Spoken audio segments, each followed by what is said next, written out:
Bang, bang, bang! The gunshots sounded close by as I entered the school.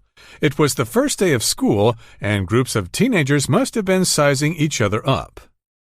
As an African-American boy branded with gang tattoos and an attitude, I was used to being judged, and yeah, I judged others too. I headed upstairs, found my homeroom, and took a seat near the back. Some guys were throwing insults at each other while the drug addicts stared into space.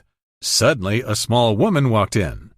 Unaffected by the tension in the air, she strode purposefully and fearlessly to the front of the classroom.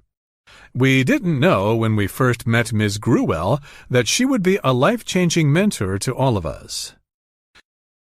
Before Ms. Gruwell became our teacher, we were just kids trapped in racial battles and gang fights. With the voluntary integration program, the school became a battle zone. Textbooks collected dust in our lockers. Homework was tossed aside.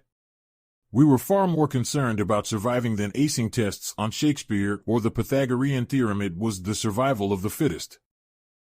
Ms. Gruwell brought a light breeze to the absolute chaos, showing us something we didn't even know we carried within us, a curiosity for learning and the ability to empathize.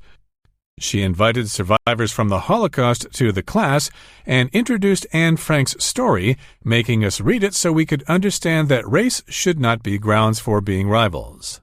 She also assigned us the task of keeping journals to explore our feelings, which made us reflect, think, and translate our thoughts into words. She made us realize that since we had all suffered trauma, we should have understanding and empathy for one another. Through her guidance, we came to learn that the sympathetic pen is mightier than the violent sword. She released us from our chains of hatred and led us to see our shared humanity. Others used to view us as aggressive students. However, thanks to Ms. Gruwell, we grew in ways we hadn't imagined before. We, once good-for-nothing troublemakers, blossomed into thinkers, dreamers, and writers. We started thinking about our feelings, daring to dream, and building bridges between ourselves. When I now read my journal from Ms. Gruwell's class, I see the progress I've made, the prejudices I've overcome, and all the new roads that appeared in front of me. Without Ms. Gruwell's help, we could never have changed and might even have ended up in prison. Without Ms. Gruwell's support, we could never have found our voices, our real selves, and our futures in the reflective silence of pen on paper.